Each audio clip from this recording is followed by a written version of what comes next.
Aku ini wali, pangkatku jenderal. Siapapun yang melawan aku akan mati dalam keadaan buruk atau mati hirang. Semua wali-wali yang ada di Kalimantan Selatan, seperti si Arsad, Guru Ijai, telah mengangkat aku sebagai penggantinya.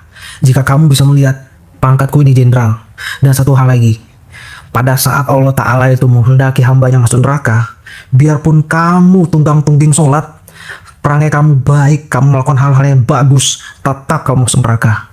Itu kata seorang abah pengasuh keluaran dari pondok yang kemarin saya cerita. Beliau berkata seperti itu di depan masyarakat kampung. Assalamualaikum warahmatullahi wabarakatuh, Bang Joy. Gas, bertemu lagi kita gas.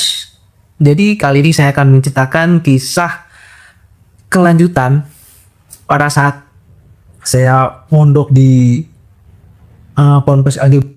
Saya dikeluarkan guys, ya kan. Nah, jadi karena saya masih ingin membaca kitab Gundul, ya, tulisan Arab yang tanpa baris itu, jadi saya pindah mencari pesantren lain, dicarikan oleh yang menyekolahkan saya di sana. Beliau punya kenalan pesantren lagi, yaitu pesantren kira-kira 10 kilo jaraknya atau 20 kilo jaraknya dari pondok pesantren itu guys. Jadi singkat cerita, sampai saya di sana, saya ketemu dengan abah pengasuh. Pada saat itu guys, disclaimer dulu kalau saya melihat matanya orang, saya lihat dadanya orang, itu semua masa lalunya, aib-aibnya, sempat saya kira-kira 15 detik saya tatap itu langsung tut. Jadi saya tuh kalau di sana itu guys ya, saya nggak mau ngelihat matanya orang guys. Jadi kalau orang ngomong sama saya itu ya saya lihat pipinya kah, lihat dadanya kah, lihat dadanya, lihat perutnya kah. Saya nggak mau lihat di daerah dada sama di mata, saya nggak mau guys. Atau enggak mungkin saya tunduk aja gitu lihat, karena itu kayak terbuka sekali mata batin lah mungkin dibilang ya. Jadi pada saat sampai di sana, saya lihat keadaan pondok, wah ini bahaya nih. Kalau saya di sini, saya harus punya strategi karena ada kilasan-kilasan, ada visual-visual yang saya dapat di sana walaupun tidak banyak pada saat itu. Jadi saya langsung ngomong sama yang punya pondok pesantren itu, abah pengasuh yang mengaku wali ini.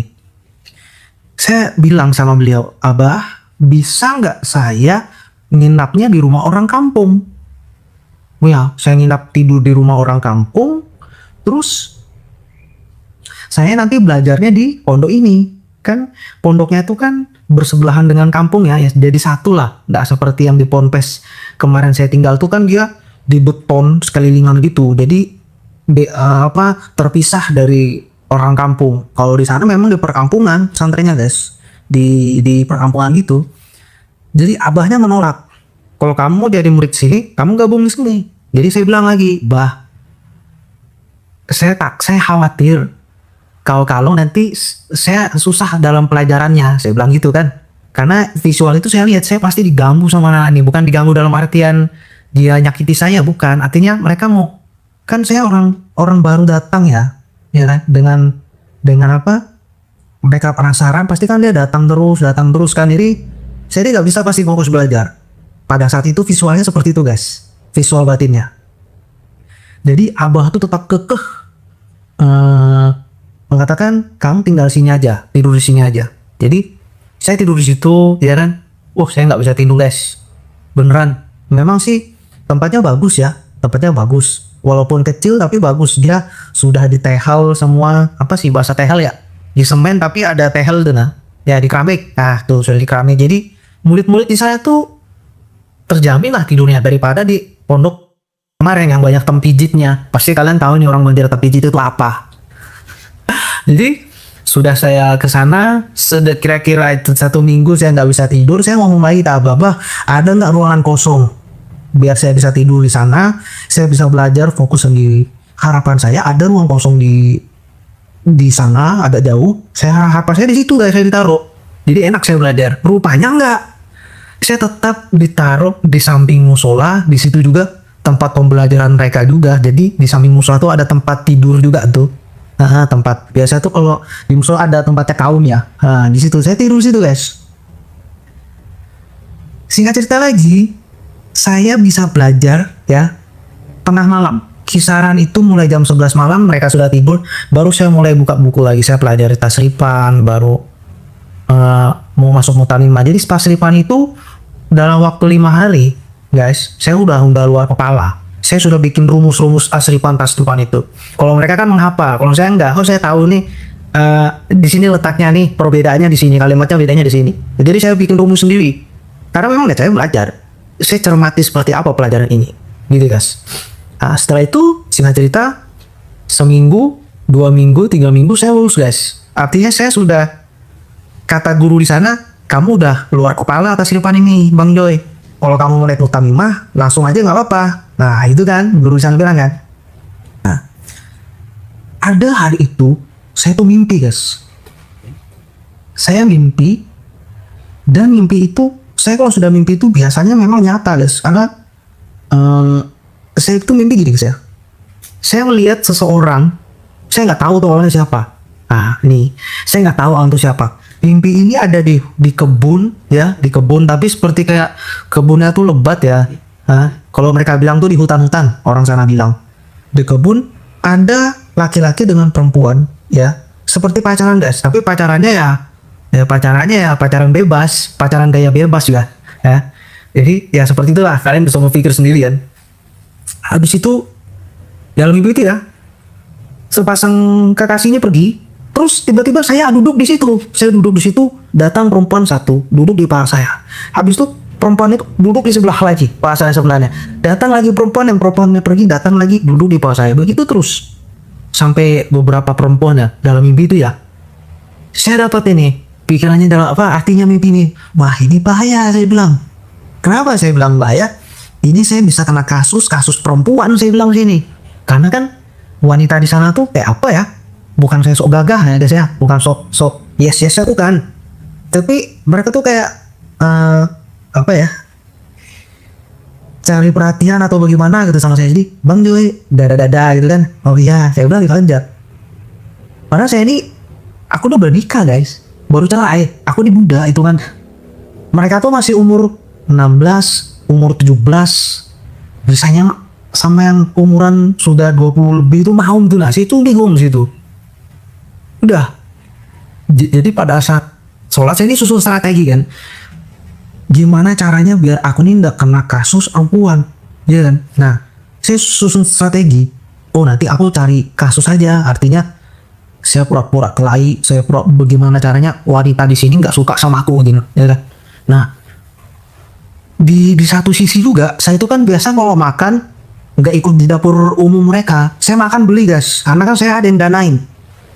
Jadi saya makan beli di warung. Nah, pas saya makan beli di warung itu, ada mantan murid beliau, mantan murid abah pengasuh ini, yang Hamidun. Tahu kan Hamidun kan? Nah, beliau berpikir aku ini dekatin tuh perempuan. Saya itu bingung. Saya ini kesini bukan jadi perempuan. Saya ini mau belajar di sini. Hal-hal yang kayak bengek begitu, bingung juga saya. Maksud saya itu, kalau murid-murid kamu tidak tahan, tidak bisa mengendalikan hawa birahi nafsunya, syahwatnya, jangan samakan kayak saya. Maksud aku tuh gitu. Cuma ya susah lah di sana kan, kita ikutin aja harusnya gimana. Jadi ada satu murid yang muridnya ember itu, nggak tahu sampai sekarang mungkin ember apa enggak ya, masih muda sekali anak itu. Dia ngomong, Abah, Bang Joy itu dekatin ke warung ini sambil senyum-senyum cerita-cerita ya, entah dibumbu-bumbui apalah dia bercerita seperti itu sehingga Abah ini berprasangka negatif sama saya. Itu pada saat awal mula saya sudah mulai renggang sama abah pengasuh ini, udah mulai jengkel nih. Karena apa? Beliau itu temakan hasutan. Saya mikir gini guys ya, ini ulama, levelnya level tinggi daripada saya ya. Kitabnya berjilid-jilid dia punya kitab itu. Kalau mari kitabnya, bisa-bisanya gampang temakan omongan itu nah sama anak-anak kecil itu. Jadi beliau langsung pengumuman di musola. Siapapun yang makan di luar dikeluarkan dari pesantren ini. Jadi saya tuh kayak merasa disinggung. Ini sebenarnya ada apa? Ya kan? Saya bingung. Ya. Rupa-rupanya informasi saya keluar dari pesantren sana yang bahasanya saya ini bikin onar, ya kan? Saya ini dianggap mata-mata Kristen. ya, mata-mata orang Kristen yang masukin pesantren-pesantren untuk mempelajari kekurangan pesantren, itu sampai di pesantren yang baru itu, guys. Dan abah pengasuh itu memang mantan murid dari sana, serta murid-murid abah pengasuh juga salah satunya yang mengusir saya, yang paling getol ingin saya keluar dari pesantren itu murid dari orang yang nendang saya dari sana, dari ponpes itu. Aduh, saya bilang, masuk di lubang apa, keluar dari lubang buaya, masuk ke mulut harimau, saya bilang nih. Tapi tidak apa-apa lah, sudah kan, karena memang ada yang kasus saya, guys. Awal kisahnya tuh sudah mulai renggang, cuman kan saya masih prasangka baik lah, ya kan. Ada hari itu abah pengasuh ini saya dekati, guys. Beliau itu punya kolam lele. Di atas kolam lele itu ada kandang ayam, ukurannya paling 3x3, diisi dengan ayam-ayam ayam potong yang putih tuh, ayam ras. Jadi saya bilang, di dalam hati saya, oh beliau ini apa namanya, bisa usaha, punya usaha sendiri kan, ada daun-daun sop segala macam. Saya tuh berpikir begini, guys, saya ingin pesantren itu bisa berdiri sendiri, maju tanpa mengharapkan sumbangan dari luar. Ya, jadi saya bilang sama abah pengasuh itu, bah, ini abah punya sendiri nih. Ya, saya piara, nanti saya jual Bang Joy, paling umur 25 hari, 28 hari saya jual. Bagaimana kalau saya carikan dana, bah? Abah mau? Oh, boleh, katanya kan, sampai dia ngasih makan ayam itu. Boleh. Dana bagaimana maksudnya, Bang Joy? Saya akan carikan dana di Samarinda, saya punya kenalan, bah. Saya banyak punya kenalan. Ya salah satunya ya yang nyekolahkan saya di sini, beliau juga ulama kan, Samarinda kan. Itu salah satunya itu. Jadi abah bilang, oh bisa, kan dana itu bah, nanti bisa abah bikin perbesar usaha abah ini, kan itu ada tanah di sana kan, bisa diperbesar, ya kan. Kolam ini juga bisa dikasih bagus, bagaimana caranya kan, itu bisa dijual kan. Soalnya di kolam situ, guys, ya, anak-anak itu kan mandi di sebelahnya, anak-anak pesantren tuh kencing di situ, guys. Nah, dia kencing tai ayam di situ, jadi dimakan sama lele itu. Geli kau makan itu lele itu, cek. Aku pernah diundang ke abah pengasuh itu, dikasih susukan lele itu lagi. Aduh, nggak mau saya makan. Namanya saya diundang, bang sini bang, makan bang. Saya makan lah. Dan mati bilang, ya sudah dikencing bubuhannya juga, saya makan deh. Kolamnya kecil lagi itu, guys. Udah, jadi saya carikan lah itu dana. Saya carikan dana, dapat ini dana, guys. Dapat ini dana 15 juta dari yang nyekolahkan saya di pesantren ini, kan. Nah, jadi abah angkat saya bilang yang di Samarinda itu nanti dikirim sekian juta, ya kan. Nanti berlanjut, insya Allah. Oh iya bah, makasih. Nah, itu berarti dana untuk usaha ya? Iya bah, untuk usaha. Oke ya. Singkat cerita, dana ini dikirim. Saya juga kaget, guys. Sebelumnya saya punya pemikiran seperti itu. Jadi di pesantren itu ya, unik. Setiap bulan murid-muridnya itu naik ke mobil, ya, penuh itu mobil, apa sih namanya, mobil di sana itu mobil Banjar, mobil taksi Banjar itu apa ya, mobil angkot Banjar itu ya, mobil kol itu penuh, guys. Mereka ke kampung sana minta uang ke rumah-rumah orang kampung. Jadi ada berapa mobil, guys. Jadi nanti ada stop di sana kan, mobil itu kan, nanti sekampung ini sudah dimintain, masuk mobil pindah lagi. Mereka tuh sampai subuh pulang lagi tuh, dapat banyak uang mereka, guys. Saya udah jaki kan, saya tanya, oh kemana mereka tuh kak? Saya bilang, anu bang, minta sumbangan untuk pesantren. Oh, door to door ya, saya bilang. Langsung ke rumah. Iya bang, jadi orang-orang itu tidak perlu datang ke sini jauh-jauh untuk bersedekah sumbangan, biar kami aja yang datang sana. Langsung, aduh, kayak apa kisahnya begini, guys? Bingung saya. Makanya saya mikir, memang sih bahasa dia tuh nggak salah juga ya, bahasa mereka tuh nggak salah. Tapi saya berpikir begini, guys, kalau aku nih orang butuh duit, ya, saya punya duit, saya kasih ya, tuh, rupanya duit ini saya untuk cuci uang, gimana, guys? Ya kan? Bisa saya tutup hidungnya mereka tuh. Saya ini memang, ayo. Apa ya kalau oknum-oknum yang tahulah, ya kan? Datang dalam hal dalam tanda kutip politik, sudah tahu kalau arahnya kemana kan, saya bicara kan. Nah, makanya untuk memproteksi pesantren tidak disusupi hal-hal seperti itu, bagusnya pesantren itu punya usaha sendiri. Nah, itu saya pikir di situ. Nah, sudah masuk uang itu rupanya masuk 15 juta, guys. Cukup ya, apa disclaimer ya, asal kalian tahu ya, uang 15 juta pada saat itu sepetak sawah Di mana? Di kampung itu, di hulu sungai itu sepetak sawah harganya ada yang 2,5 juta, ada yang 3 juta. Bayangkan guys, kalau saya dengan uang 15 juta itu saya dapat berapa sawah, baru saya usahakan di situ. Orang yang terus banyak mikir, itu pun terus datang. Tapi kan saya nggak pikir ke situ kan. Saya bilang sama abah, bah ini uangnya 15 juta, ya kan? Terus sama abah itu bilang begini, bah abang minta berapa persen? Dia bilang begitu kan. Maksudnya persenan apa nih, bah? Iya, karena biasanya orang yang mencarikan dana ini dapat persenan. Mereka minta persenan. Itu kewajiban. Kita kata dulu, ini persenan bagaimana sih, nggak paham. Contohnya dari 15 juta ini, kalau Bang Jo minta 10%, berarti kan sekian juta gitu. Untuk saya, iya. Bah, saya enggak kayak gitu. Ya kayak gitu siapa, bah? Iya rata-rata orang begitu. Itu orang Islam kayak gitu, bah. Iya orang Islam, bah. Oh, gitu ya. Jadi duit bisnis. Nah guys, aneh kan? Cobanya dia uang itu untuk makan, untuk rokok, itu masih masuk akal lah. Untuk uang bensin, bang nih 200.000 bang, beli rokok, beli makan, kamu beli beras Indomie kan. Nah nih beli bensin dah atau beli apa, kamu beli pulsa lah, gak apa-apa, bang. Nah enak kayak gitu deh. Ini aduh, paham kalau maksudnya kan? Jadi saya bilang, bah saya bukan begitu orangnya, pakai aja. Dia tanya lagi, ini uang untuk apa bang? Lo kan tadi kita sudah cerita kemarin, bah. Saya bilang gitu. Oh oke. Sudah.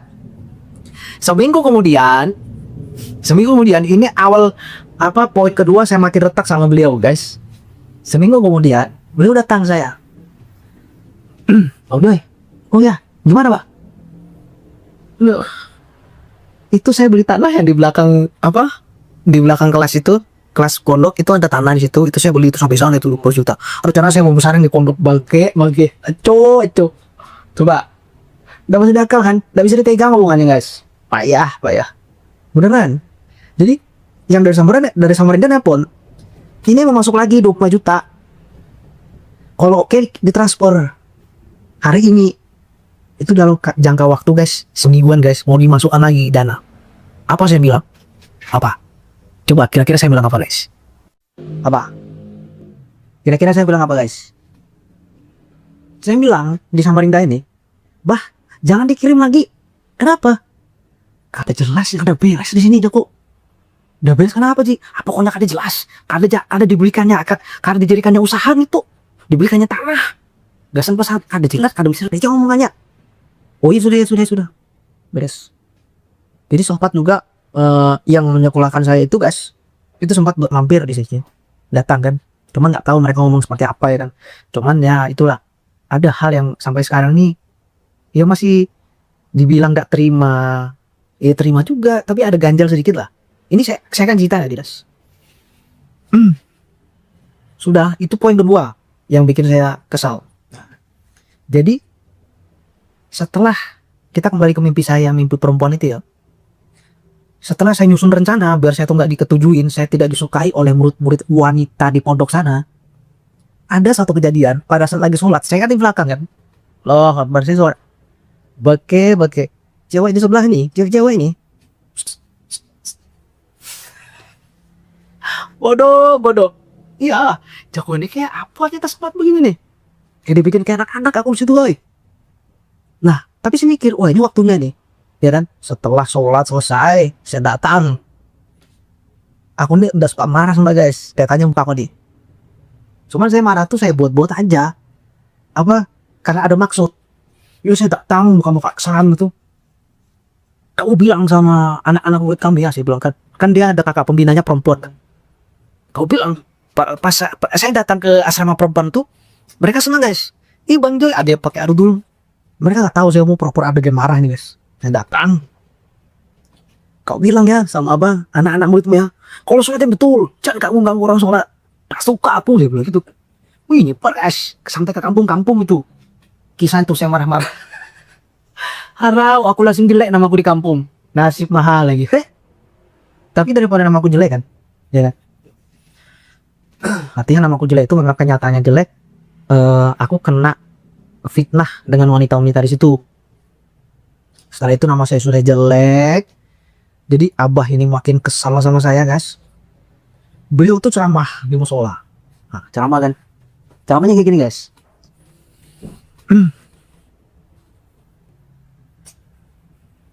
Bismillah.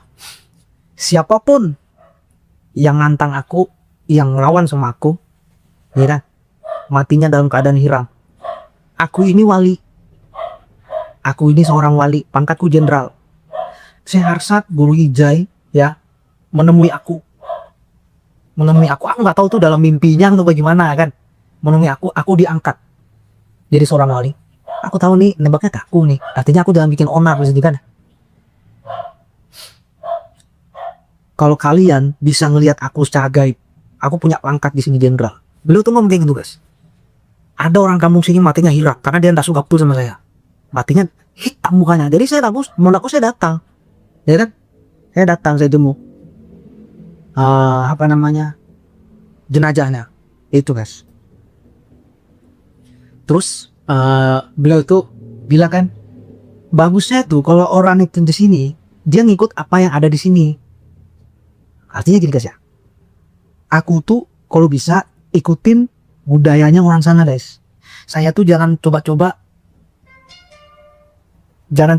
mengganggu sistem yang ada di pesantren itu. Jangan coba merubah sistem yang ada di pesantren itu. Jangan coba-coba merubah pola pikirnya orang-orang ada di situ. Itu guys. Terus beliau lagi ngomong kayak gini guys. Ini yang bikin aku salah satunya yang bikin aku kesal sampai detik ini. Beliau mau kayak gini. Jadi bila kamu tuh ngelawan wali, ya, kamu gak bisa dapat syafaat, kamu gak bisa selamat. Biar kamu sholat tunggang tungging katanya. Nah, sholat tunggang tungging, perangai kamu baik, bagus kamu orangnya di dunia ini. Tapi kalau Allah Ta'ala tuh nakdirkan kamu tuh masuk neraka kamu. Percuma amalan-amalan kamu tuh. Mau kamu sholat, mau kamu bagus, ya kan, sedekah, kamu tuh orang tulus, polos, ikhlas, gak suka prasangka baik, gak suka prasangka buruk, prasangka yang bagus-bagus saja. Tapi kalau Allah Ta'ala tuh memasukkan kamu ke neraka, masuk neraka kamu. Yang bisa selamatkan tuh siapa? Salah satunya tuh siapa? Wali. Makanya kamu cintai wali. Pajang fotonya, doktrin sudah dibahas. Ini doktrin sudah ini. Jadi saya pikir gini guys, Antuk bilang ini, kenapa ndak aku di Kristen aja, saya bilang. Guys, di sekarang dulu guys ya, Yesus itu penebus dosa loh guys. Benar. Ajaran Kristen, ajaran Katolik, ya, Yesus itu adalah penebus dosa. Gak perlu kamu cinta, gak perlu kamu cari kirim muka sama Yesus. Yang penting kamu percaya dengan Yesus, kamu yakin dengan Yesus, itu udah masuk cinta guys. Dosa kamu udah ditebus. Biar dosa kamu tuh orang, ya kan,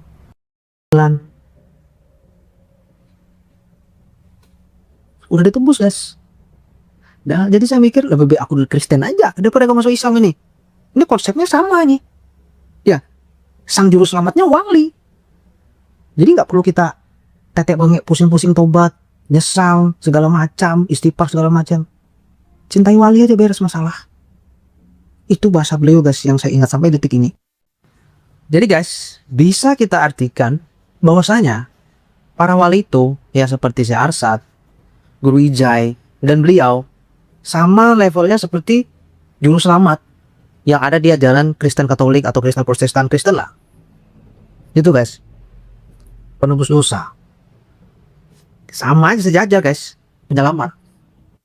Karena kan bahasa dari beliau itu ya, biar dosamu besar kayak apapun, asal kamu cinta sama wali, kamu senang dengan wali, masalah kamu beres. Itu guys. Makanya saya bilang, wah ini sama nih kayak ajaran Kristen ini. Wajar dong saya berpikir pesimis dengan beliau kan. Kenapa jadi begini ajaran beliau? Apakah beliau ini lagi halu atau bagaimana? Saya nggak paham juga guys ya. Dan terus yang aneh lagi guys, ini yang paling blunder ya. Paling blunder.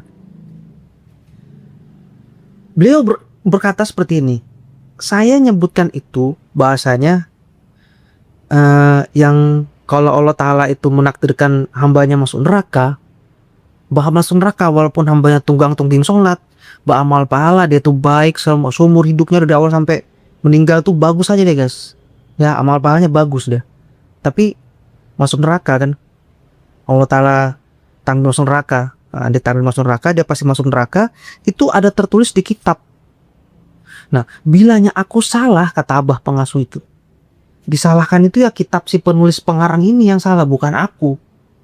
Jadi saya bingung guys.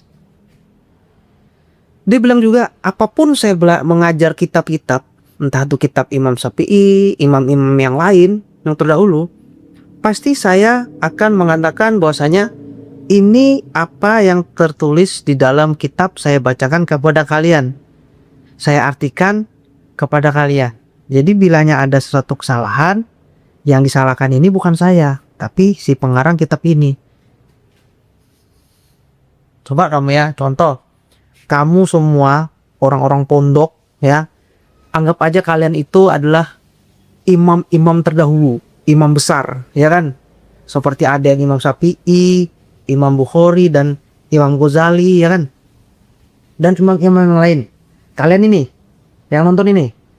Terus kalian menulis kitab agar sebagai pola pandang, pola pikir, bahkan jadi pedoman untuk mematok suatu masalah dalam menyelesaikan masalah-masalah yang ada di dunia ini. Itu kan ambilannya dari Quran, Sunnah, sama kisah-kisah sahabat-sahabat tabi'in tabi'at, ya. Nah, itu dirangkum dari satu kitab, dari guru beliau, dari pemahaman beliau, ya kan. Terus dipakai sama penerus-penerus sampai ke orang salah satunya abah pengasuh ini, ya kan.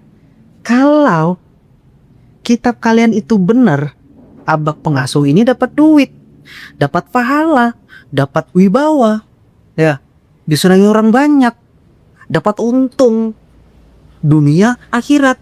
Pada saat kalian salah dalam penulisan, ya, yang berakibat fatal untuk semua umat, kamu sendiri yang berdosa, kamu sendiri yang dihukum, dimasukkan neraka.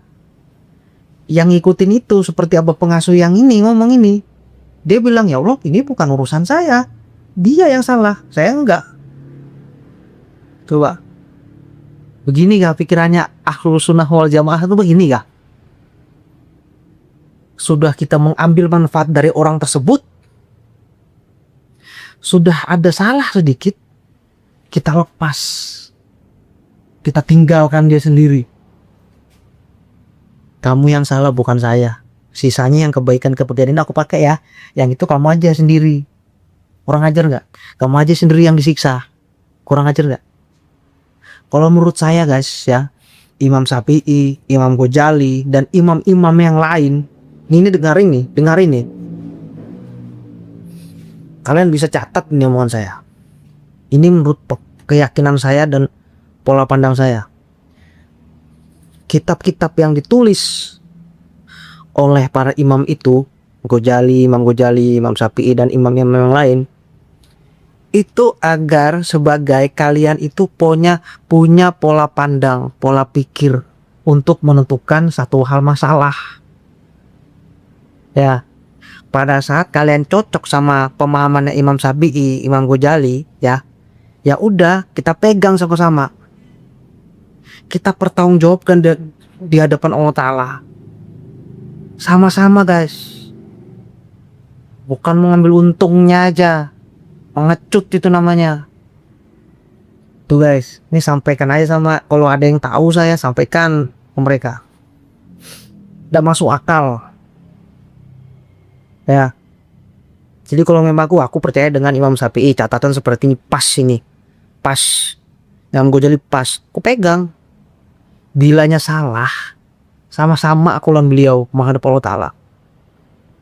Sama-sama kita buat satu alasan, ya Allah kenapa begini. Kita sama-sama berhujah, membela satu sama lain. Itu baru top. Bukan pemahaman cuci tangan. Nih, cuci tangan. Saya rasa guys ya, pemahaman abah pengasuh yang mengatakan tadi nih, pemahaman itu memang sudah disebar luaskan di pesantren Iblis itu. Pemahaman yang seperti ini, pemahaman cuci tangan, mengecut lah saya bilang. Saya nggak ngerti kenapa saya masuk ke pesantren itu guys ya. Serius. Ada juga satu kejadian. Satu kejadian yang membuat saya tuh miris guys. Ya, di pesantren sana. Jadi teman saya ini curhat sama saya. Ya. Teman saya ini curhat sama saya. Bahwasanya, "Bang, aku ini dipermalukan di sana.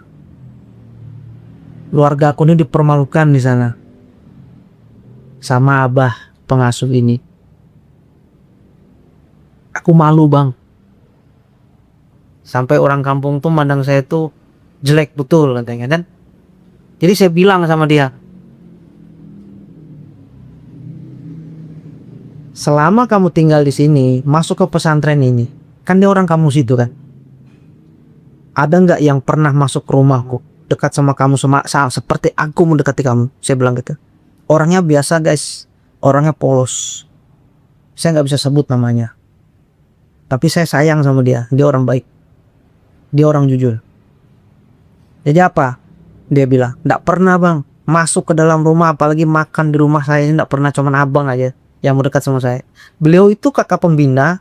Dia tuh kakak pembina di kamar. Dia juga ngajar guys. Beliau juga ngajar. Cuman guru yang paling termuda dia tuh.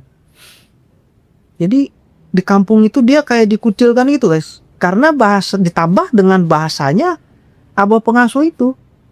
Bahasanya kayak apa ya? Kalau saya jelaskan ya. Itu lihat si keluarga ini.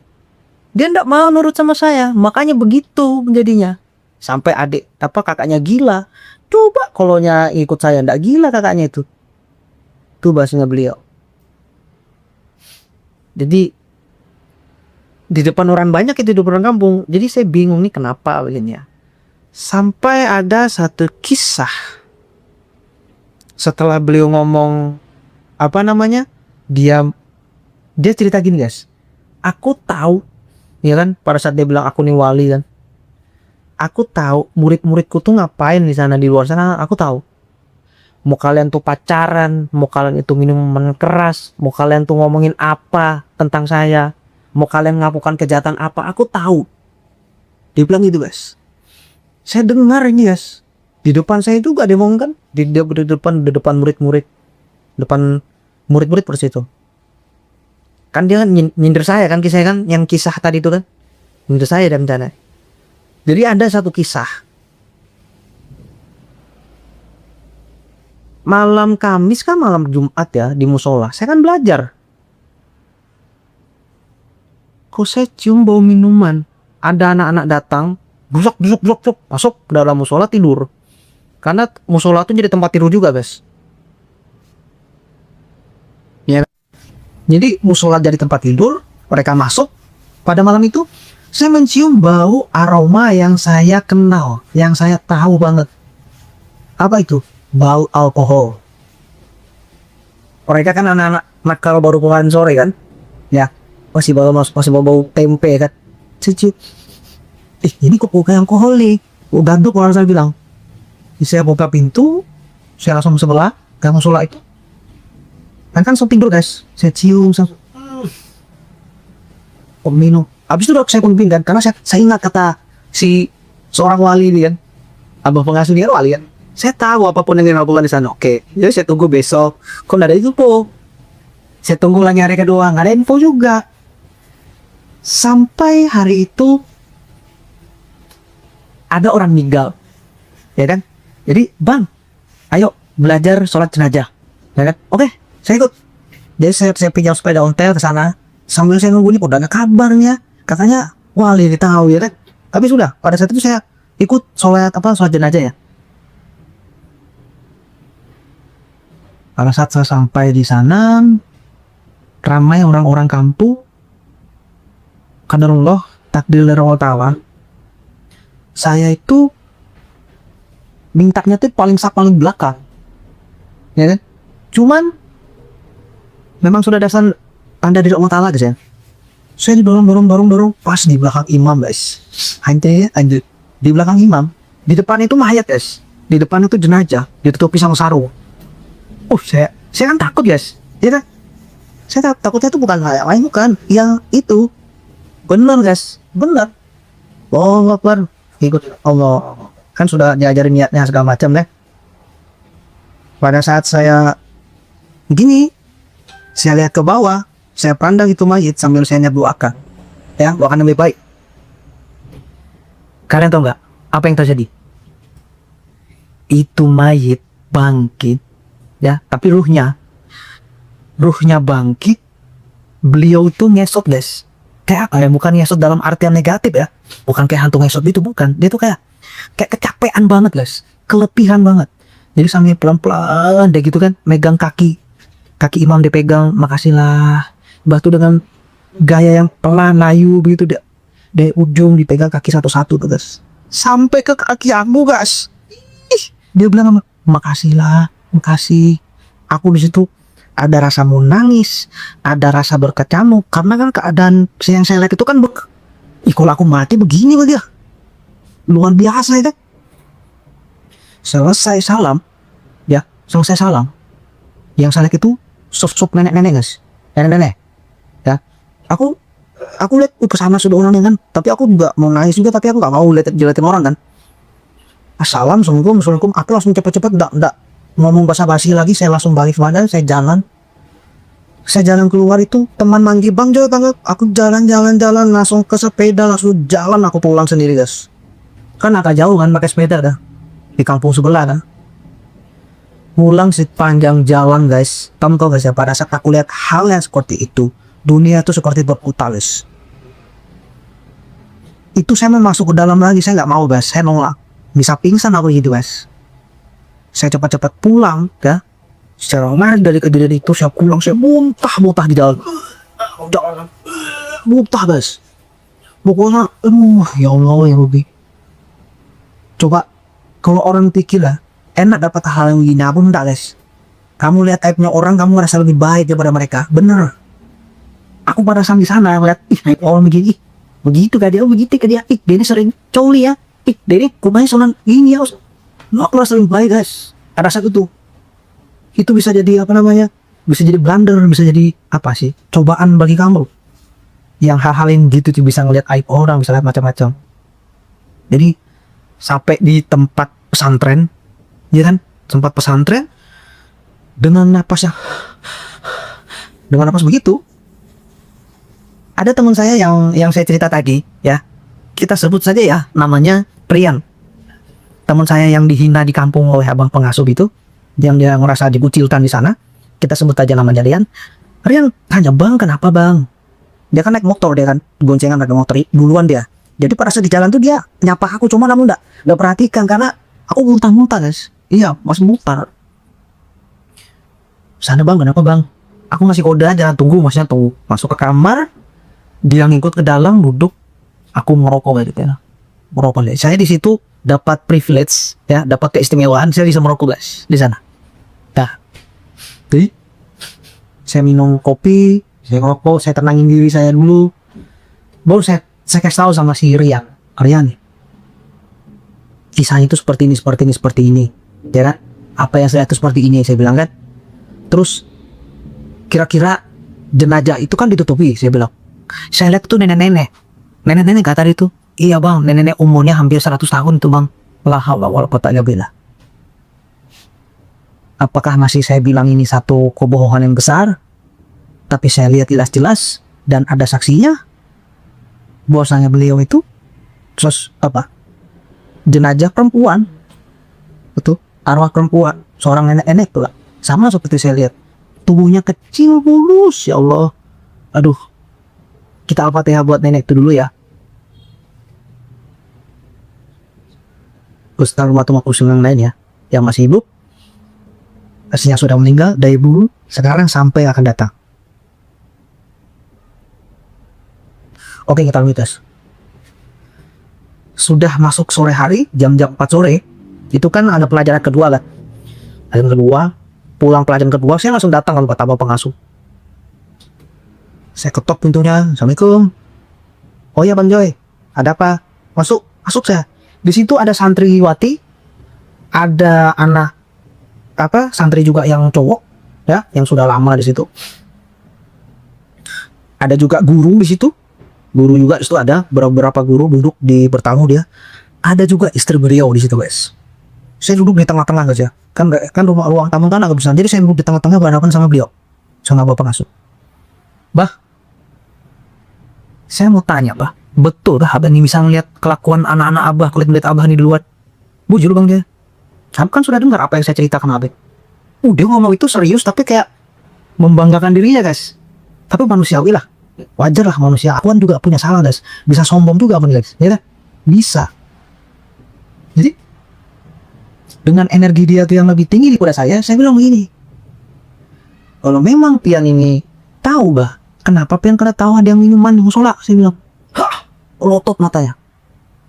Siapa yang minum? Apa kan Malik, saya bilang. Apa juga bilang tahu. Kenapa ini kada tahu? Wali macam apa itu? Balotot isi di belakang. Bininya melotot. Waninya ikan bang jadi dalam hati bininya kayak itu. Kayak apa orang dibenci di sana saya. Nyata ya aku dibenci orang. Kenapa aku dibenci orang? Karena aku menyuarakan kenyataan. Aku menyuarakan sesuatu hal yang nyata. Aku tidak ngomong kebenaran. Ya, aku tidak ngomong kebenaran. Tapi hal yang nyata. Dan itu jarang orang berani ngomong. Tidak semua orang, ya, tidak semua orang berani bersuara dengan sesuatu yang nyata, yang jelas, dari sudut pandang yang terukur. Ya kan kita bisa melihat dari sudut pandang yang jelek, yang negatif, ya kan. Kita juga bisa lihat dari sudut pandang kebijakan atau yang positif. Ya, kesannya kan positifnya aja. Kan kata Pian kan begini. Kenapa begini? Ya gitu pertanyaannya. Jadi gimana? Siapa itu pemjualnya yang minum gelas? Kalau nggak salah lah, itu ada 6 orang atau 7 orang yang minum. Masa 1 orang aja abang nggak tahu? Dia maksa sama saya, guys. Siapa Bang Joy yang minum? Orang dekat Pian, Bah. Saya bilang. Siapa? Disclaimer, guys. Sampean ingat waktu saya cerita tadi di awal, saya mimpi tentang wanita-wanita. Yang saya bilang, wah ini bisa kena fitnah wanita, bener kan? Yang dipanggil, dia kan saya digoda gitu kan. Mereka goda itu, guys, bukan mereka kijil, bukan. Masih anak-anak, masih labil. Kita nggak bisa nyalakan santriwati. Ya, cuman yang saya permasalahkan, saya ini pengen belajar, ya kan? Tanpa gangguan, saya pengen menikmati Islam ini seperti apa. Nah, aku pengen merasakan sholat ini seperti apa. Ya, berzikir seperti apa. Di lingkungan Islam ini damai-damai aja, harapan begitu. Jadi bukan masalah santri jelek, Pak. Itu labil, itu biasanya nanti mereka jadi baik, insya Allah. Ada di dalam mimpi itu kan, sebelum saya duduk di bangku itu kan ada dua orang sepasang kekasih. Yang saya lihat itu, guys, sepasang kekasih itulah keluarganya Abah pengasuh di dalam mimpi. Dan beliau, saya dengar dari adik angkat saya sendiri, di sebelahnya itu pacarnya, guys, itu Saripah. Saripah itu bahasanya kita, bahasa kasarnya udah habis, guys, di namanya pacaran bebas, ya kan. Abah curiga dengan saya. Aku tidak ngomong dia nuduh. Beliau curiga sama saya dan mungkin berharap saya nggak seperti itu, ya, nggak nakal perempuan. Rupanya keluarganya sendiri. Bahasa Bajara, keluarga Sunan ada kok. Nah, keluarga sendiri, Saripah lagi yang digasaknya. Jadi bisa kita bayangkan ya kejadiannya tuh pada saat saya di sana tuh kayak, sedangkan saya di Samarinda yang biayain saya tuh. Itu dapat informasi itu jelek-jelek terus, guys. Bang Jo ini suka begini, jelek-jelek terus informasi di sana. Saya nggak bisa ngomong juga, aku nggak mau bela diri, guys. Aku nggak mau bela diri. Nanti Allah Ta'ala yang jelaskan sama mereka dari kubur. Yes. Ya, kalau aku bela diri, mereka pasti nyalakan balik lagi. Baik, Allah Ta'ala yang jelaskan udah baik. Jadi orang Islam itu tidak cepat menilai. Lihat dari luarannya langsung dicap ini, dicap itu. Gak gitu orang Islam, guys. Orang Islam itu cerdas. Baca sejarah kayak apa. Kalian yang dengar ini baca sejarah kayak apa. Ya. Jadi setelah Abah pengasuh itu tahu yang minum minuman itu muridnya dan keluarganya sendiri juga. Hubungan saya tuh sama dia tuh makin nyetrum, makin sensitif. Ya, jadi sempat juga saya pantau matanya deh. Aku sudah kejengkelan lah nih. Ku pantau matanya, aku lihat di sisinya. Kok semua betul kan masalahnya apa sih, saya bilang. Jadi saya lihat, saya diam lu, saya fokus. Pada saat itu langsung tembus guys. Begitu aja saya bilang. Tapi saya nggak bisa sebutkan guys, ya nggak bisa sebutkan karena itu masalah orang, dia proses menuju ke masa sekarang menjadi baik. Ya kayak saya kan, saya punya aib yang ya, tapi saya proses guys menuju lebih baik. Kalian juga begitu. Nah, jadi semakin renggang hubungan saya sama abah pengasuh ini, saya itu bawa sisa guys. Tahu sisa kan? Sisa yang kita rokok pakai bara. Jadi sekampungan Bang Jo ini mengajak anak-anak merokok, yang kecil-kecil merokok. Rokoknya sisa. Oke, sisa itu saya kembalikan ke tempat teman saya yang di konvers. Saya masih hubungan sama anggota GBT, akan di konvers GBT. Masih hubungan, jadi saya sempat pinjam tuh sisa.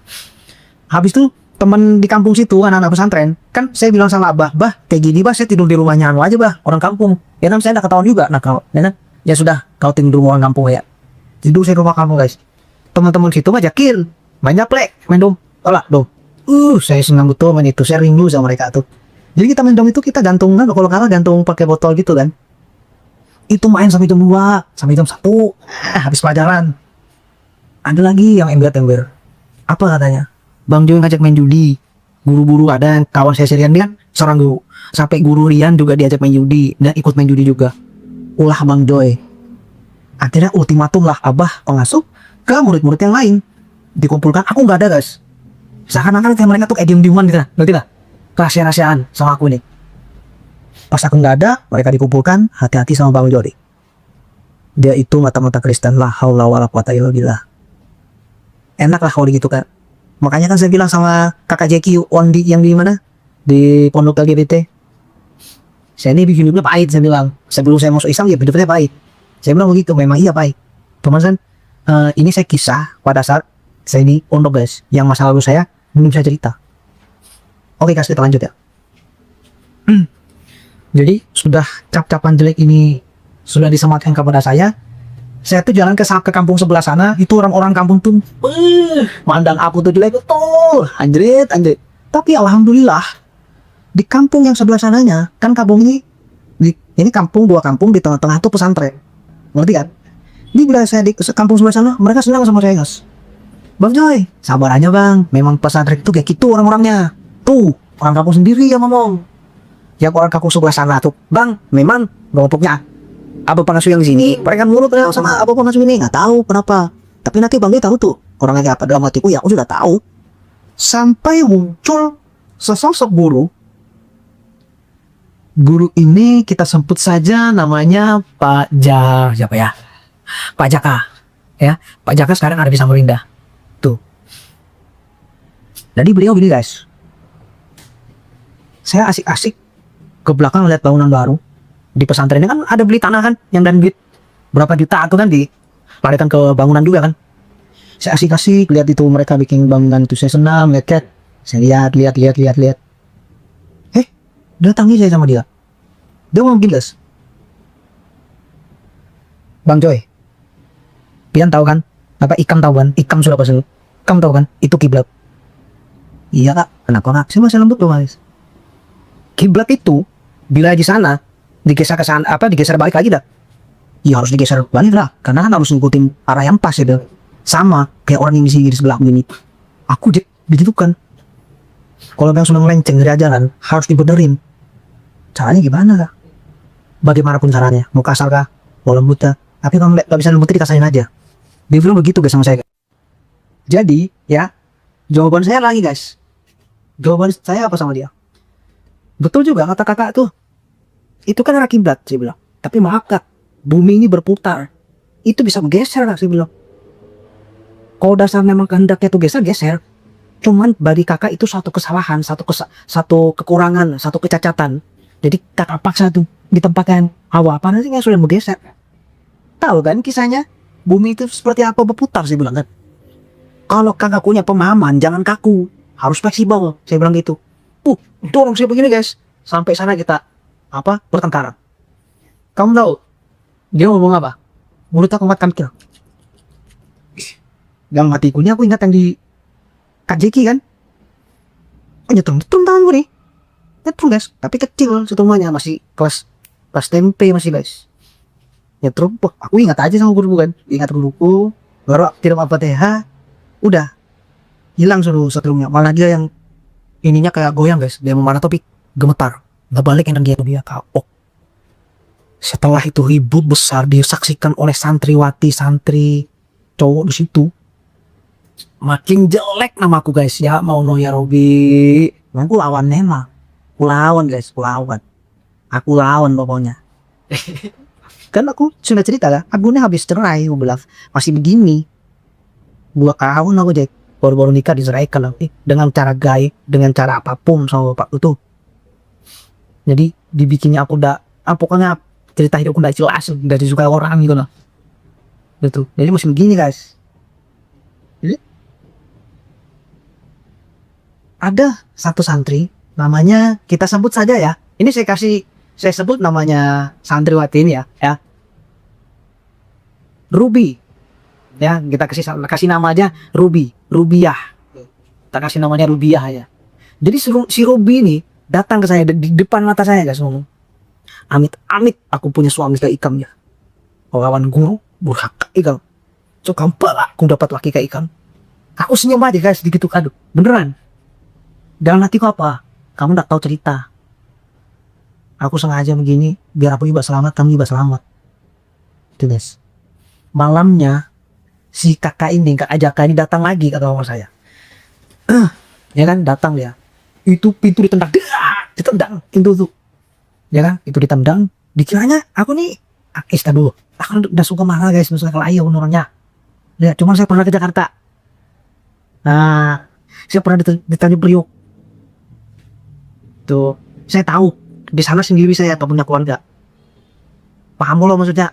Tempatnya para bajingan rata-rata di sana itu ada semua. Yang tidak punya belas kasih di sana ada. Jadi kalau dia berpikir saya ini ecek-ecek, salah. Cuman muka aku ya begini aja. Saya diberasi guys, kayak mau dipukul aku, beneran. Jadi saya tepis gini, kenapa kan saya bilang, tutup kayak pintunya, ditutup. Kunci aja kasih bilang. Dosa kan?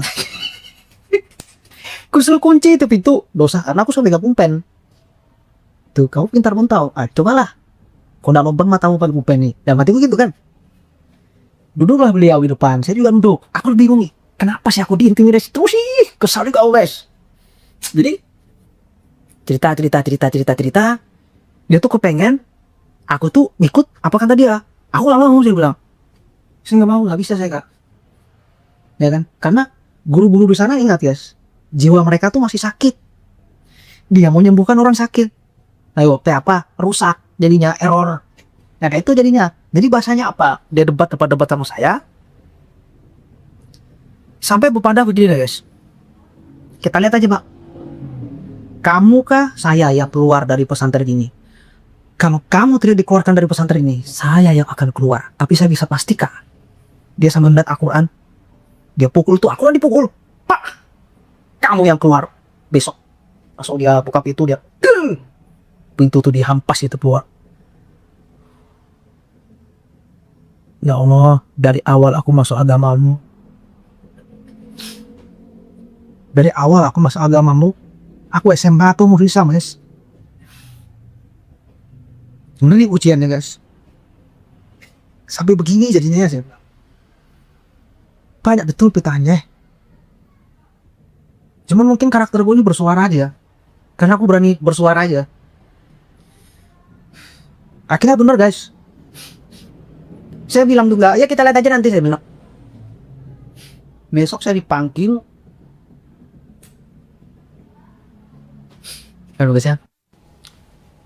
Besoknya saya dipanggil sama abah pengasuh. Bang, nanti kamu ke tempat saya malam. Oke, siap. Saya nggak tahu ada apa itu guys.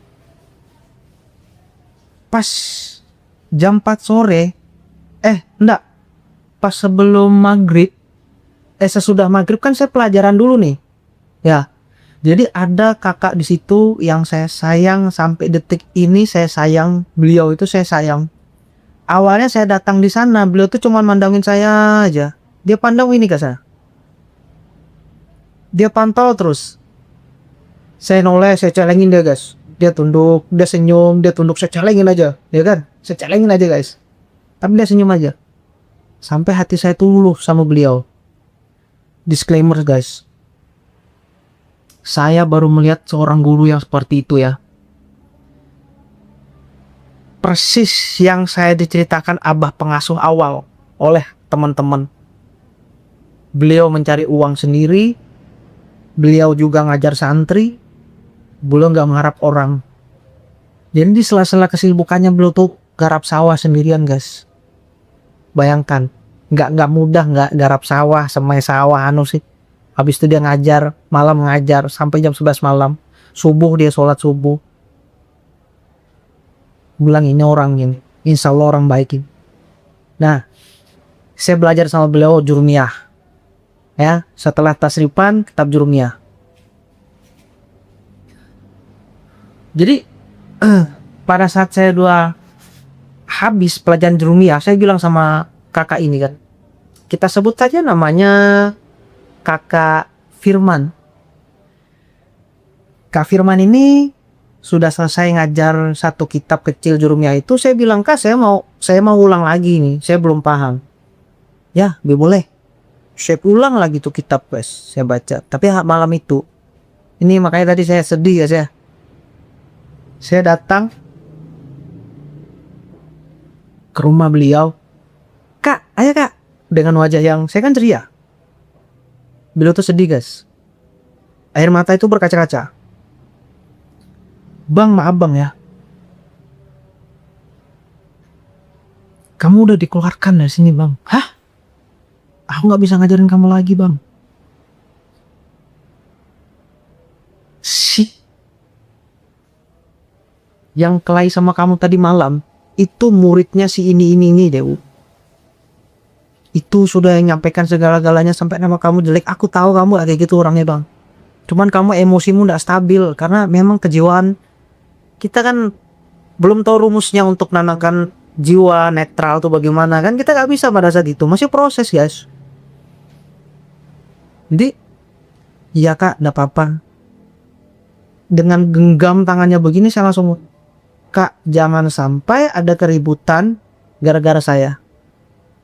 Dia lepas lagi. Saya gak nyangka ada orang kayak kamu dibegitukan sama mereka. Saya keluar, saya bawa buku dengan wajah senang, tapi pada saat saya jalan itu saya nggak tahu guys ya. Ini air mata jatuh guys. Saya nggak nangis guys, tapi itu air mata jatuh sendiri guys. Aneh kan? Singkat cerita, saya datang ke wadah abah pengasuh malam itu. Saya duduk berhadapan-hadapan berdua. Di situ ada istrinya. Bang, kamu saya keluarkan. Kamu nggak bagus di sini, banyak betul masalahmu di sini. Banyak masalah saya, Pak. Abah. Iya, kamu keluar keluar aja dari pesantren. Karena izin. Oh, kamu nggak diizin ya? Padahal saya sudah izin. Saya izin, guys. Saya izin. Itu semua masalah masuk ke sana. Karena kan pada saat ada hari-hari pesantren itu libur panjang, ada kalau bulan Maulid itu libur ya, ajar semingguan tuh. Saya ke libur tuh saya datang ke guru saya guys, guru batin itu. Saya tanyakan, betulkah umat Islam ini kalau saya ditakdirkan masuk neraka, tugang tungging. Amal pahalanya bagus, pokoknya bagus semua, apik orangnya, tapi meninggal masuk neraka. Juga kayak itu. Siapa pandang kayak itu di? Itu yang wali itu, guru saya tuh ketawa. Bahasa kitabnya tuh bujur. Bahasa kitabnya bujur. Kalau Allah Ta'ala itu sudah berkehendak makhluk ini masuk neraka, masuk neraka. Karena sudah ada ceritanya dari Markus ditulis. Tapi makhluk yang seperti apa yang dikehendaki? Pertama, itu pertanyaannya. Aku senang guru ini cerdas. Dan Tuhan itu, maaflah. Memang hal-hal mereka yang di sana. Pertama, yang dikehendaki ini siapanya yang masuk neraka? Satu. Yang kedua, kita ini mau apa Ji? takdir, ya, ada takdir jahat, ada takdir baik. Takdir jahat itu, ya, takdir buruk bahasanya. Kamu tuh ditakdirkan jalan kamu tuh buruk, jalannya ahli neraka. Jalannya bro, bukan bakal ke situ. Tapi jalannya tuh jalan neraka, jalannya ahli-ahli maksiat. Bapak mama mungkin makan uang haram, datu-datu. Nah, otomatis getahnya kayak apa, jiwa kita seperti apa. Daging kita ini sudah dengan hal-hal yang haram, dengan tabiat-tabiat orang tua, datu-datu masuk sifat kita.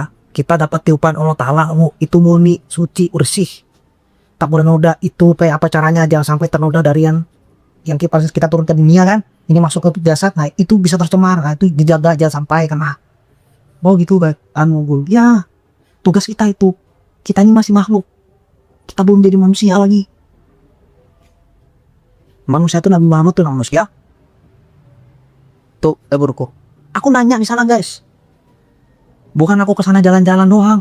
Aku nanya dari pemahaman yang gak jelas di situ, yang hampir saya putus asa. Gitulah Walik, bikin putus asa, gitulah. Terus ada memang makhluk yang ditakdirkan Allah Ta'ala itu dikehendaki masuk neraka. Salah satunya si yang aku malas sebut namanya, kalian sudah tahu. Yang kedua, musuh-musuh para nabi, ya kan, anak Nabi Nuh, ya tuh. Itu sebagai contoh Ji, untuk kita, sebagai contoh dia memang sudah disiapkan. Nah ini plot twist, jauh orang tuh plot twist, ada semua Ji. Aku bilang begitu. Nama saya Muhammad Al-Mozi guys, makanya saya dipanggil Zi. Kalian tidak mungkin pernah dengar namanya Al-Mozi guys. Al-Mozi itu artinya itu dari bahasa Ibrani, bahasa Ibrani yang ada di kitab sucinya orang Ibrani, kitab Kristen orang Ibrani itu. Artinya apa? Sang penghibur. Sang penghibur itu siapa? Ya, yang terpuji, Nabi Muhammad. Tuh guys, ada ceritanya tuh guys. Saya pakai nama Al-Mozi. Jadi yang ditakdirkan Allah Ta'ala itu masuk neraka itu sebagai bahan pelajaran, ditasukkan di Al-Quran. Oh ini ada orang si ini. Nah orang ini biasanya, si makhluk ini yang biasanya dimasukkan ditakdirkan masuk neraka. Kita lihat sejarahnya. Dia orang susah kah? Orang nyaman kah? Orang berada kah? Ya, rata-rata semua dikasih kenikmatan oleh Allah Ta'ala. Orang yang disiapkan masuk neraka nih. Coba kalian rata-rata yang nonton ini anak jebolan pesantren dan ayo berpikir, kita pikiran kita dingin dulu, berpikir positif, tetap aja di sejarah, jangan cerita seperti apa, iya kan? Rata-rata mereka tuh hidupnya nyaman, dikasih kenyamanan, dikasih kewibawaan, dikasih kesehatan yang luar biasa sama Allah Ta'ala, dan dikasih petunjuk langsung dari utusan Allah Ta'ala itu sendiri guys. Jadi kurang apa? Nah, kurang apa sudah mereka dikasih? Kita kan pengen ketemu Nabi terus Nabi masuk neraka, ditakdirkan masuk neraka. Insane. Nah, si orang ini disiapkan masuk neraka sebagai bahan pelajaran. Dimasukkanlah di Al-Quran, di kitab-kitab terdahulu. Ini ada orang begini. Oh, jadi itu kisah sejarah. Ya, cuman sih pengasuh yang di sana ada paham. Mereka memahaminya dengan pikiran yang pendek, bukan dengan bukti-bukti yang ada. Bahasanya bro, aku senang kalau gue bukti. Kirim apa sih kah? Jadi itu masalah yang tadi, ya kan? Jadi masalah yang saya ke tempat kursus ya. Jadi yang sekarang ini saya cerita, kembali kita ke cerita saya berhadapan sama bapak pengasuh. Oh, berarti saya banyak salahnya Pak ya? Saya enggak izin, saya enggak ikutin ini, enggak ikutin itu, saya ngelawan dulu. Iya. Abah jujur deh, Bah. Saya bilang gitu kan. Apa jujur ya? Bisa kan? Bisa. Saya dengan wajah serius ya. Dengan wajah saya yang kayak gini aja, yang enggak marah, tapi ya saya serius. Ya, polos kan mukanya kan, kayak gak ada marah, gak ada apa, polos aja. Bah, yang salah itu saya apa murid-murid kamu? Murid-murid kamu lawan kamu kan? Saya gitu kan guys. Murid-murid Abah berapa kali membantah perintah Abah. Dia tuh langsung nunduk di depan saya guys. Karena kan saya ingat yang saya coba-coba tembus, terus saya melihat guys. Oh kayak gini lah terangnya murid-muridnya. Di depan apa pengasuh oke. Di belakang murid-muridnya tuh merasa berjasa guys membangun itu pesantren. Tuh. Pada saat orang tuh merasa berjasa dalam hal kemaslahatan orang banyak, dah kamu bisa perkirakan tuh pesantren apa jadinya. Kan aja. Abah itu ya yang ngaku wali ini tunduk di depan saya guys. Kan kita duduk sama-sama kan, dia tunduk. Iya Ji, mereka ngelawan aku semua, tapi aku gak bisa bela kamu Ji. Soalnya nama aku jelek di kampung nanti. Kalau aku bela kamu, mereka keluar. Bukan dia aja yang keluar. Ada yang 4 orang 3 orang tuh keluar. Jadi saya bingung bela yang mana. Mereka ikut bangun pesantren, mereka kerja, mereka jaga uang. Tuh pesantren bisa berdiri. Oh, itu aja kan dalam hati aku kan. Simpel aja itu sebenarnya. Saya bilang, yang penting ada ini. Kamunya aja merasa tinggi beraku, pas egomu tinggi. Bilang dalam hati pun gitu kan. Coba kamu tuh sayang sama aku melihat dari dalam, jangan dari luar. Mungkin kita bisa begini bro, sobat. Ya kan? Cuman itu sudah kami Allah Ta'ala, sudah jadi begini semuanya kan. Akhirnya saya keluar guys. Saya keluar dari rumah Abah itu, saya kasih salam, Pak, oke Pak, saya balik dulu ya. Saya keluar dari situ, saya ketemu dengan siapa? Kak Jaka ya, saya kasih nama Kak Jaka. Dia kayak apa ya? Kayak kentang gitu. Dia saya bilang sama adik kakak saya. Kamu liatin ya, saya bilang. Saya ucap dua. Dalam waktu sekian bulan, saya bilang begitu. Dia juga keluar. Saya keluar, dia pasti keluar. Saya mengucap gitu. Dan kedua, kita lihat bertahan berapa tahun pesantren. Tapi habis itu saya cabut itu kalimat. Saya berdosa sekali kalau seandainya pesantren juga ke bawah-bawah. Karena di situ ada kebaikan juga kan. Ada kebaikan lah. Yang salah kan bukan pesantrennya guys, bukan tempatnya itu. Yang salah kan saya dengan oknum itu. Ya karena saya masih proses pada saat itu. Jadi ada bahasa orang Jawa itu, kalau kita ngomong terjadi itu apa yuk? Mulut apa gitu, nah mulut pahit lidah ya. Nah itu terjadi guys, saya sering begitu guys. Kalau udah terdesak, oh nanti kamu juga karena terjadi itu guys. Makanya saya nggak berani nyobain orang lagi dah. Alhamdulillah nggak pernah lagi sampai detik ini. Saya nyobain orang nggak pernah. Alhamdulillah. Ini pada situ aja. Jadi yang terjadi satu itu guys. Saya dikasih kabar, saya pulang sama Rinda. Saya dikasih kabar sama adik Ahad, Bang, si Jaka ribut Bang. Ribut di mana? Iya dia ribut di pondok, terus dia ribut lagi sama sama bininya kan, sama keluarga bininya. Oh iya kak, saya bilang. Dan lama kan sama Rinda itu. Ketemu aku sama Rinda guys, bener. Dia pakai motor bututnya kan, dia jadi kaum di situ. Bawa anaknya. Saya mau balas sebenarnya guys, saya mau balas perbuatannya sebenarnya. Nggak tega apa ya Allah, nggak tega loh, bener. Nggak tega boleh dalam. Aku lihat dia sama anaknya digendong, anaknya gitu bagus-bagus, dia kayak sedikit main kan, dia beli bedsheet. Saya lewat, dia main-main sama anaknya sambil orang tuh pedagang tuliskan bedsheet. Saya berdua sama anggota, orang anggota gini-gini juga. Itu orangnya, yang mana mak? Yang misalnya aku di konto, langsung dia kasih kode, biar aja kasih ya. Yang mana guys? Disclaimer aja guys, ini maaf lah, saya buka sedikit. Kenapa bubuhan sangat lah? Senang sekali ke Samarinda. Kenapa? Kenapa guys? Saya nggak usah jawab dari saya ya, tapi saya punya cerita di sana. Jadi ada orang yang dari sana itu awalnya pakai motor butut guys, ya kan? Pas ulang dari Samarinda ke kampung sana, motor hanyar. Iya, banyak orderan. Tuh guys, apa kasih kali? Tuh guys, tuh. Jadi susah agama ini kalau kita begini nggak murni lagi guys, benar?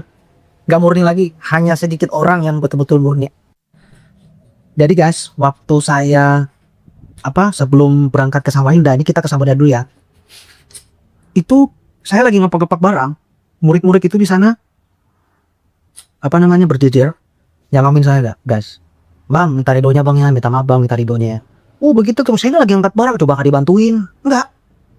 Mereka mau cari ridonya aja, keridaan saya sama mereka. Ya saya kesel kan. Udah, gak usah gini saya bilang. Urusan kamu bukan sama saya urusan sama guru kamu gak ada ikut-ikutan, saya bilang gitu. Kamu kan gak suka sama saya, menganggap saya ini jelek, karena dari omongan guru kamu kan, dari pemimpin kamu kan, iya bang. Jadi gini ya, saya bilang sama kamu ya, kamu kalau meminta maaf sama seseorang, kamu harus tahu kesalahan kamu itu apa. Pertama, yang kedua, dampak hasil perbuatan kamu kepada orang tersebut itu apa? Itu ada dampaknya. Ini hati, Allah Ta'ala ngeliat di hati. Kalau ini sudah rusak, luka, susah sembuhnya. Ini sudah masuk kotoran-kotoran, ini susah sembuhnya. Energi negatif itu susah dihilangkan. Itu, dengan perbuatan kamu seperti itu, orang tuh rugi sebenarnya. Saya bilang begitu sama dia. Bisa nggak kamu kasih bersih lagi hatinya? Diam dia.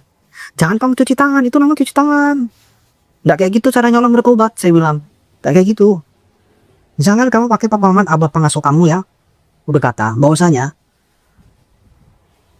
ini kitab-kitab para imam, ya kan? Saya ajarkan ke kamu, kata-katanya ini kata-kata imam, ya kan? Imam Syafi'i, yang saya cerita tadi di awal. Kalaunya apa abah pengasuh itu ngajarkan kitab-kitab para imam itu, beliau itu pasti dapat manfaat. Ya, dapat ilmu, dapat kewibawaan, dihormati orang, dapat amal pahala, ya kan, tempat yang baik, derajat yang tinggi, dapat duit, dapat kemudahan dari berkah ilmu itu. Tapi pada saat di kitab itu catatan ilmu itu ada yang keliru, ada yang salah, yang tanggung jawab siapa? Apa kata Bapak Pengasuh bilang? Yang salah, yang tanggung jawab si penulis. Abah pengasuh cuci tangan, gak gitu caranya. Kamu jangan kayak gitu pikiranmu, saya bilang gitu. Jangan. Kamu harus berani tanggung jawab. Ada kata Nabi kan, kalau kamu minta maaf sama seseorang, bawakan dia cendera mata sebagai obat hati. Nah, salah satunya itu. Maksudnya cendera matanya apa? Gimana caranya kamu tuh bikin orang si korban ini nggak ada rasa takut lagi sama kamu. Nah, nggak, dia tuh bisa percaya sama kamu. Dia, oh ya, kamu ini udah berubah. Jadi anak-anak tuh, oh kasih tahu memang guys. Oh sudah berubah, aman, nggak ada satu lagi. Akhirnya kamu minta maaf. Bang, aku salah dulu bang, aku minta maaf nah bang, aku ngaku dah, memang salahku di sini. Oh ya, berarti kan aku tahu orang ini, tahu dah orang ini sudah menjalani pertobatan, ya, baru kita terima maafnya. Gitu caranya bertobat. Jangan cuci tangan, jangan juga pakai pemahaman yang abah pengasuh yang wali itu. Yang penting cinta sama wali, selamat kamu, dosa-dosa kamu terampuni, dosa-dosa kamu sudah ditebus, karena wali itu punya amal pahala yang banyak. Jangan begitu pemahamannya, nggak bisa kayak gitu bro. Kalau kamu pakai pemahaman seperti itu, ya, Yesus Kristus itu penebus dosa, bro. Wali dengan Yesus sama aja. Samanya gimana? Penebus dosa. Tapi lebih gampang jadi Yesus, tapi ikut Yesus Kristus. Kenapa? Kalaunya Yesus Kristus, kamu percaya, yakin sama Yesus, dosa kamu udah ditebus dari dulu, sekarang, dan yang akan datang. Tugas kamu cuma satu, masuk ke gereja, ibadah, berbuat baik. Udah, jangan salah-salah lagi. Bilangnya ada salah sedikit, masih bisa ditebus, aman bro. Ayo, mau ikut Yesus Kristus, gimana? Ikut. Aku aja udah ikut Nabi Muhammad. Tapi kalau kamu nggak ikut Yesus Kristus, boleh. Mau ikut wali, boleh. Sama aja. Ini masalah pola pikir guys. Ya, masalah pola pikir. Jadi, pada saat saya di pesantren itu, ya, baru-baru saya datang sana kan, bahasa tuh nyebar. Kalau saya tuh bisa ngeliat ini, bisa lihat itu kan, dalam hal gaib kalau kutip. Itu orang kampung tuh, pemuda kampung tuh, beberapa orang tuh datangan. Pemuda kampung tuh datangan. Aku lagi makan sarapan, tiap aku sarapan didatanginya. Paling sering tuh mbak sarapan pagi bang. Kayak apa bang caranya marifat sama Allah Ta'ala? Cara yang cepat. Allah Ta'ala gak senang yang cepat-cepat, ya kan? Yang tergesa-gesa itu sifat siapa? Ayo, sifat siapa? Sifat tergesa-gesa itu. Allah Ta'ala gak suka, dia sudah salah, nanya sudah salah tuh. Alumni pondok nih kayak gini. Alumni pondok kayak gini pola pikirnya. Jadi tolong dibedakan ya, kampung dengan kampungan. Aku ini orang kampung loh, tapi gak kampungan. Ini bukan masalah adab, orang lagi makan ditanya. Bukan masalah adab, tapi masalah pola pikir loh. Masalah sudut pandang. Masalah eksekusi, masalah kamu mengendalikan nafsu kamu kayak apa. Jadi bedakan kampung dengan kampungan, itu beda. Berarti ini orang kampungan. Datang-datang lagi nanya apa? Bang, kayak apa biar bisa kasap seperti abang? Ya kan? Jadi mereka bilang begini guys. Siapa tahu bisa kayak abang kan, bisa kasap, lihat ini bisa laduni kayak pian kan, dia bilang gitu kan. Jadi gini guys ya. Kasat ini bisa lihat masa lalu, masa depan, aib orang, ya kan? Baru bisa lihat hal-hal yang lain, kebaikan segala macam. Jadi saya bilang, sama ilmu laduni juga ada guys, itu beda lagi. Jadi saya bilang sama mereka, kasap yang saya lihat ini, masa lalu itu, bahkan aib-aib orang, itu disebut kasap setoni. Saya bilang, itu jadi apa, ujian bagi aku. Aku ngerasa lebih baik daripada orang kalau bisa ngeliat kayak gitu. Itu yang pertama. Makanya saya berdoa sama Allah Ta'ala, itu lama banget baru prosesnya dikabulkan guys. Aku bilang, ya Allah, aku nih kepengen ngeliat aib aku sendiri daripada aib orang.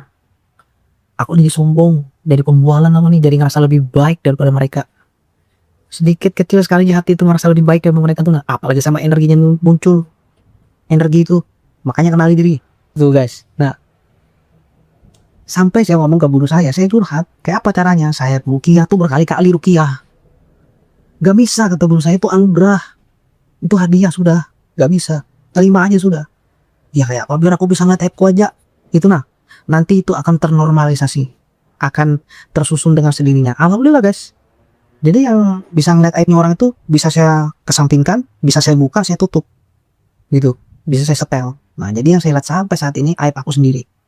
Nah. Ada lagi satu namanya ilmu laduni. Laduni ini biasanya orang itu tidak belajar tapi dia tahu.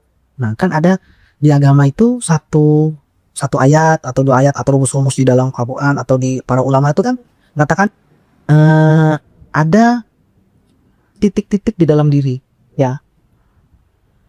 Ini sensitif nih guys ya. Cuman ini rahasia, saya nggak bisa bongkar. Tapi saya dapat itu guys. Nah, kalau kamu sudah kenal diri kamu seperti apa, itu akan muncul guys titiknya di mana, ya kan? Di mana. Pikir aja, itu biasa disebut titik latifah. Aku juga nggak tahu awalnya guys. Beneran saya nggak tahu kok muncul ini apa saya bilang. Saya tahu bentuknya, letaknya di mana, bentuk apa, cara menyambungnya seperti apa, mengaktifkannya seperti apa. Itu guys. Cuman cara makainya saya belum tahu karena masih proses. Itu ada cara makainya guys, biar berguna. Betul. Itu hati bergetar guys, badan kayak itu kalau kita ingat guys. Itu. Nah mereka nanyakan itu, saya bilang mana bisa. Itu hadiah, saya bilang itu anugerah. Tapi kalau kamu yang mau lihat dapat yang itu, ada caranya. Saya bilang itu. Caranya itu begini. Hidup kamu harus pahit. Tuh, aku masih kecil. Pahitnya udah gila-gilaan saya bilang. Tahan hidup pahit. Senyum aja guys. Ya udah kalau kamu gak tahan hidup pahit, kamu harus bertapa, bersemedi. Setahun, 2 tahun, itu pasti dapat. Kalau masalah yang bisa ngeliat-ngeliat itu, mudah itu. Masalah kasab itu, kasab seton itu mudah kan. Kasab seton itu kan yang lihat yang jelek-jelek kan. Itu mudah itu. Mulai dulu bisa, gampang. Kalau kamu larinya ke situ, tapi kamu udah ketemu sama yang punya. Dia bilang, karena di dunia ini itu yang kamu cari. Senyum lagi, dia nyengir lagi dia guys. Jadi kamu maunya apa? Saya bilang, aku ini lagi makan. Tapi muka aku nggak marah, cuma gini aja. Aku gitu guys. Tapi aku mau lagi makan, mulai itu kan.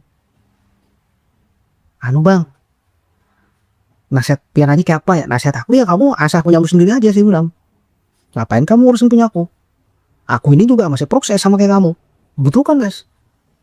Iya bang, ntar edonya lah pergi ya. Besok ada lagi yang main kayak gitu terus. Sepertinya mereka tuh terobsesi jadi mali guys. Bingung juga saya. Karena sudah kena framing, kena trigger oleh para ulama yang punya kondok apa? Yang kebanyakan ada atau beberapa yang menyebutkan bahwa dirinya tuh wali. Nah jadi orang-orang di sekitarnya tuh terobsesi menjadi wali. Gitu. Aneh kan? Sebelum juga saya pergi dari sana, kan ada sempat saya berucap, kita lihat aja, kan lidah pahit ya saya cerita ya, di awal tadi kan. Nanti pondok ini sampai kapan sih bilang kan, bertahan sampai kapan sih berdirinya? Tapi kan saya cabut, ya kan saya nyesal di situ, langsung saya cabut pada saat itu. Ya Allah, aku salah, jangan sampai salah istighfar ya. Saya ngomong sama anak angkat siapa, adik angkat saya, terus saya ngomong juga sama si Rian. Tahu Rian ya, yang guru tadi, guru muda itu yang dikucilkan itu. Saya ngomong sama Rian, aku besok mau berangkat ke Balikpapan. Disclaimer guys, disclaimer. Jadi pada saat Rian ini, nama saya jelek sampu, Rian ini dilarang dekat dengan saya oleh orang tuanya. Jadi Rian ini kalau mau dekat sama saya tuh dia tengah malam guys. Tengah malam baru ketok-ketok. Ngobrolan kami itu, dia kan anaknya polos gitu.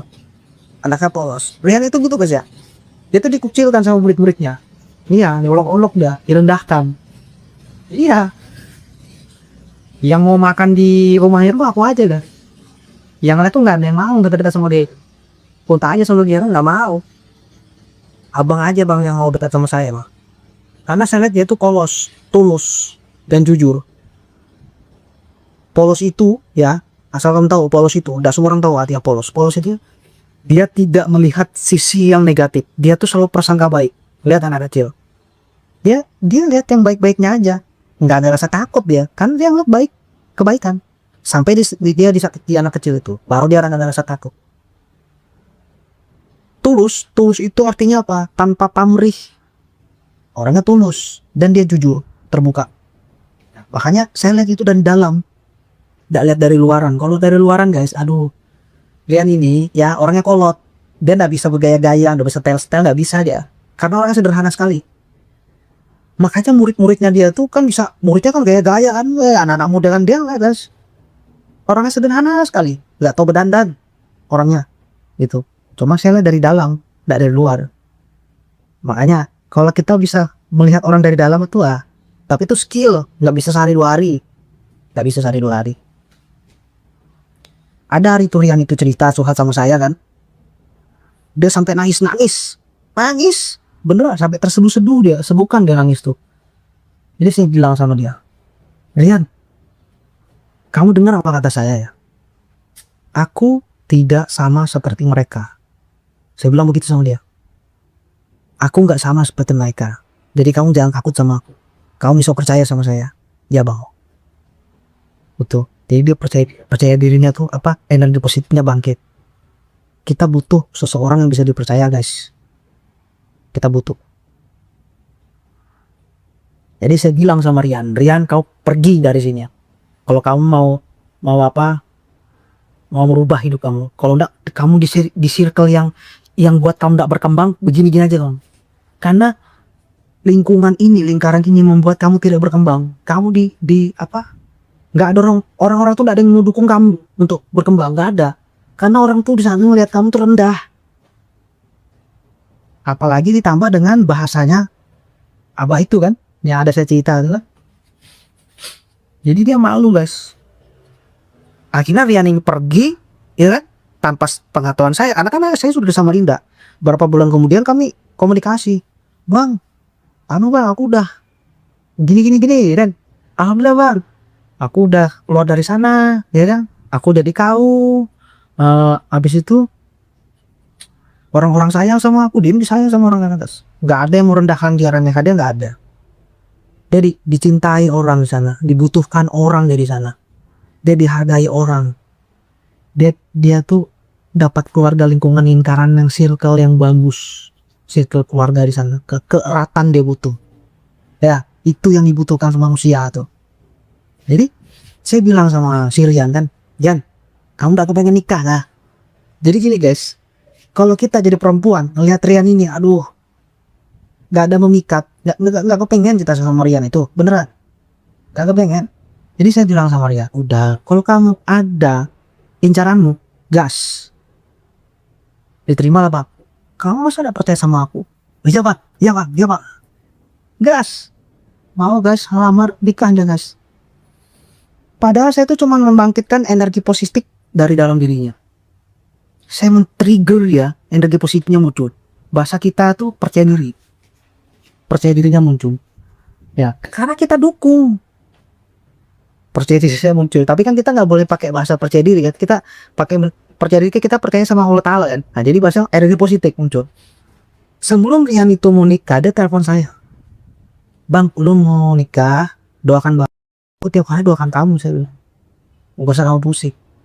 Bang, uang ulun segini, kira-kira udah terima. Datangi. Guys, bahaya guys. Kita blitz sedikit ya. Datangi aja diterima tuh pasti. Datang deh ke sana ngelama. Terima guys. Alhamdulillah. Punya anak sekarang dia. Insya Allah bahagia terus. Jadi kisah ini sudah saya ceritakan semua guys ya. Sudah panjang lebar dari awal pesantren T sampai pesantren yang kedua. Semua apa yang saya pendam selama ini saya ceritakan, tapi saya tutup nama-namanya ya. Saya hilangkan nama-nama itu untuk menjaga privasi mereka, untuk menjaga nama baik mereka, menjaga pesantren, karena semua harapan kita cerita ini, saya cerita ini untuk menjaga lebih baik. hal-hal kesalahan-kesalahan yang di masa lalu, kekeliruan, kesilapan itu masih bisa diubah, harapannya itu guys. Ya, kalau saya mau menjatuhkan, saya sebut sini, tempatnya di sini, buktinya ini, kan gitu. Kita tujuannya nggak ke situ bro. Ya, jadi abah pengasuh itu juga udah meninggal. Kita kirimin Al-Fatihah dulu guys ya.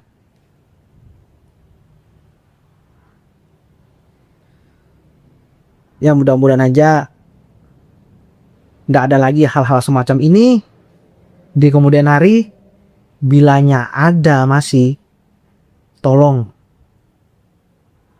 speak up, bersuara. Assalamualaikum warahmatullahi wabarakatuh. Bang Joy, enjoy the story. Jangan takut untuk bersuara guys.